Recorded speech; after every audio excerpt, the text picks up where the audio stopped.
Captain Clark and myself strolled out to the top of the heights, in the fork of these rivers, from which we had an extensive and most enchanting view.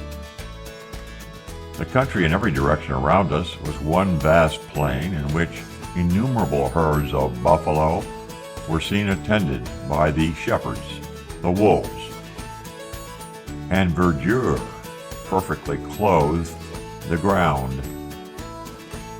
Meriwether Lewis.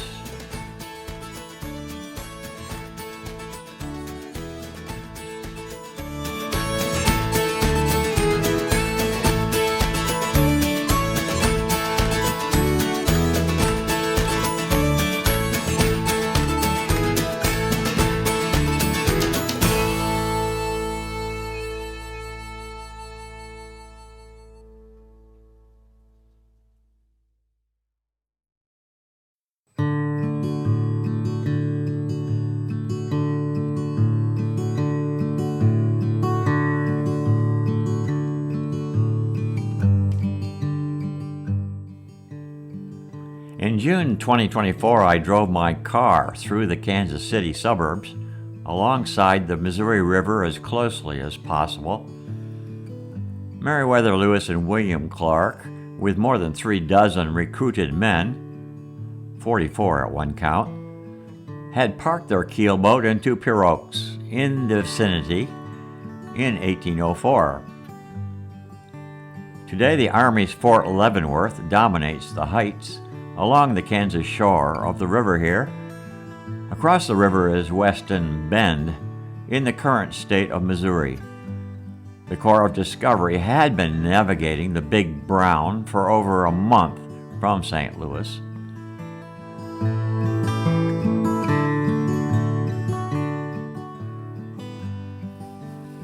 On July 1, the expedition camped at Field Islands, opposite present-day Leavenworth.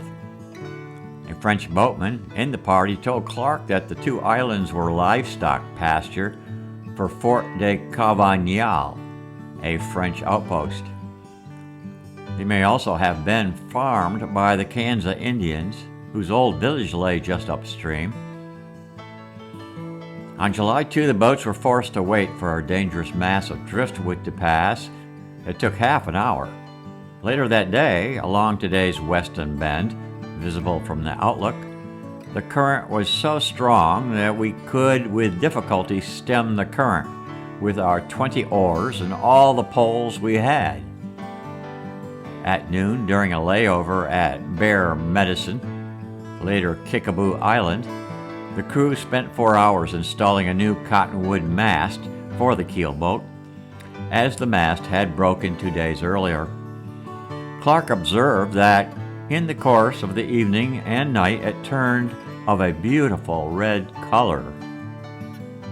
After passing Weston Bend, the party camped opposite the former Kansas village site.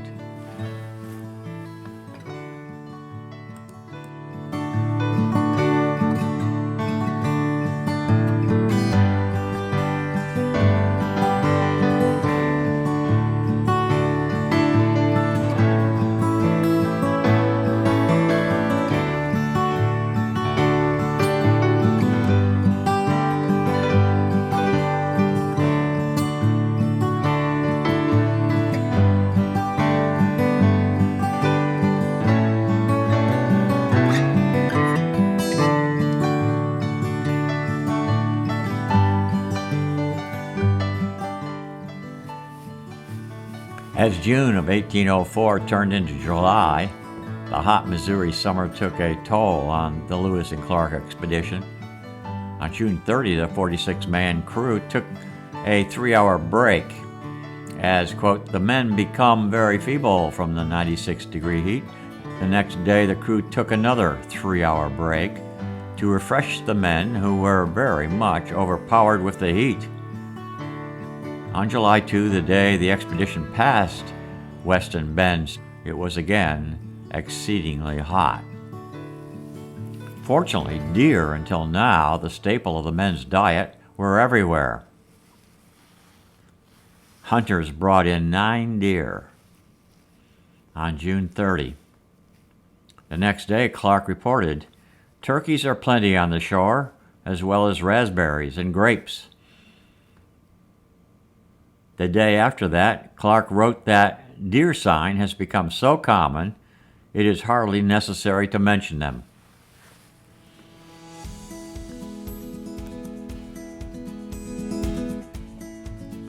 Deer to be seen in every direction, and their tracks are as plenty as hogs about a farm.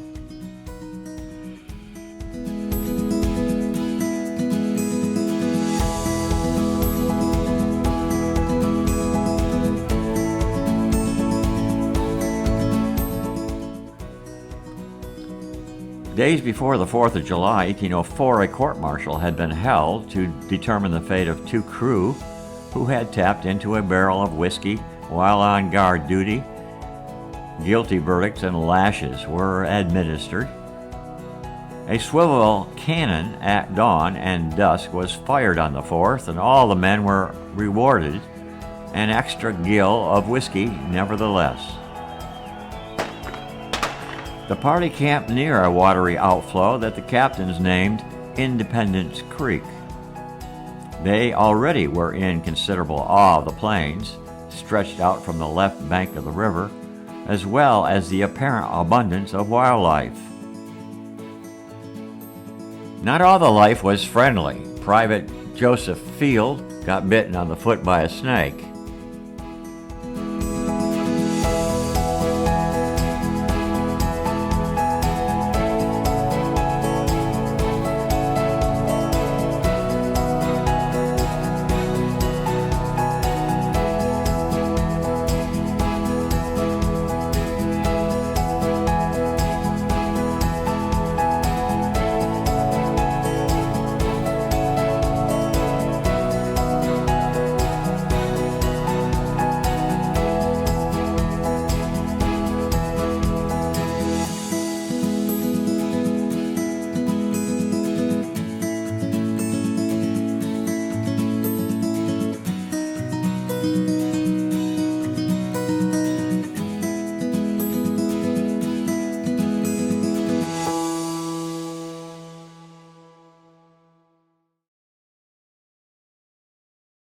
The Great Plains loomed near, like clipped snapshots, with grass prairies surrounding islands of trees and shrubs.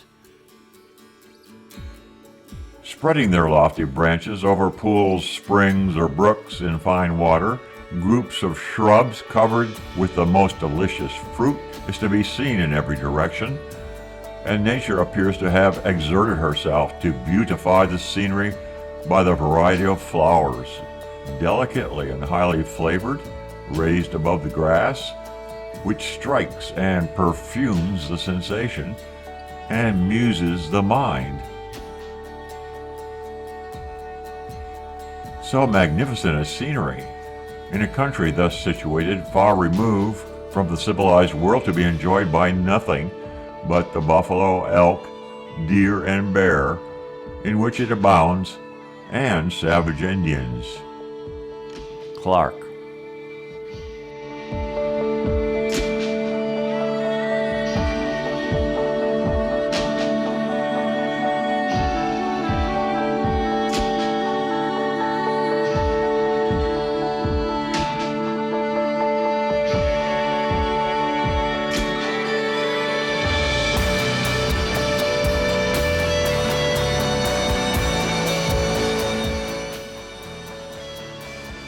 The party was soon to observe, and to eat in some cases, catfish, badger, many bird species, including turkeys, wood ducks, geese, and the prairie wolf, or coyote. Pelicans and parakeets, the extinct Carolina version, still roam the flat country.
In Kansas, I was myself surprised to encounter large gatherings of pelicans south of Wichita.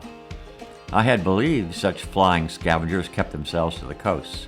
I guess Lewis and Clark had been similarly intrigued.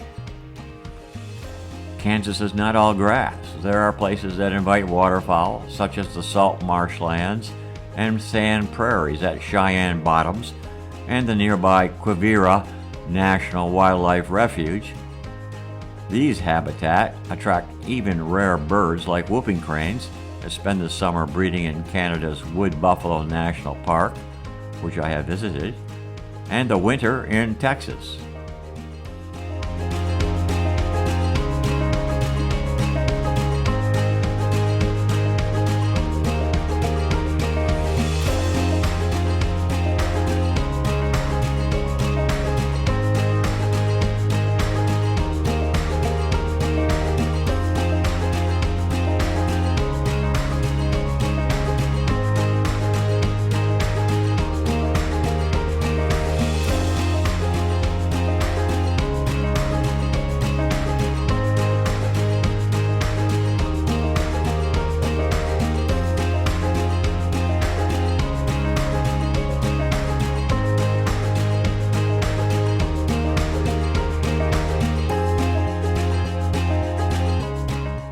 The predominantly flat state of Kansas, part of the plains once referred to as the Great Desert, preserves some plots of tall grass prairie. The plains do have pockets of sand dunes and arid regions, especially in the southwest areas bordering the Santa Fe Trail, in western Arkansas and Oklahoma, and of course Texas.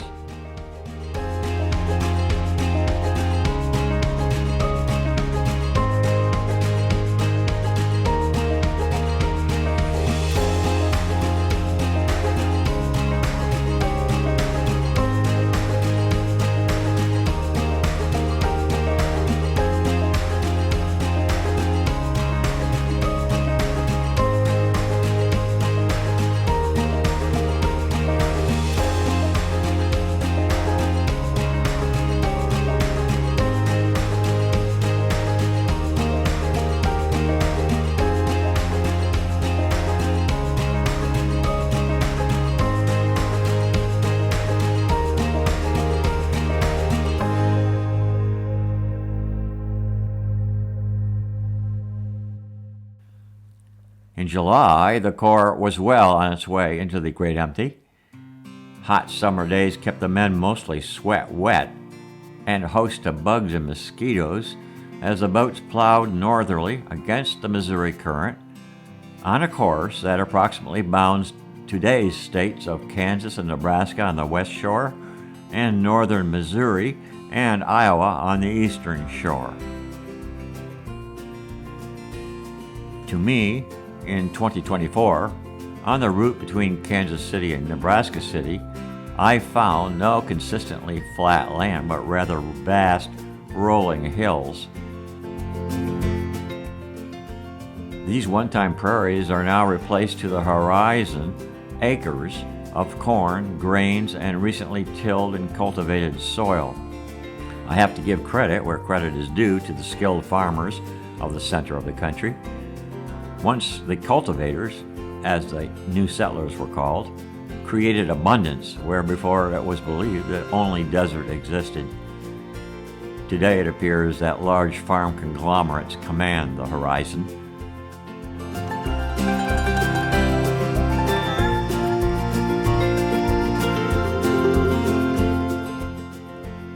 The Corps' expeditioners had no inkling of this future, as they look forward to initiation of diplomacy or battle with the still elusive Native Americans that lived and hunted here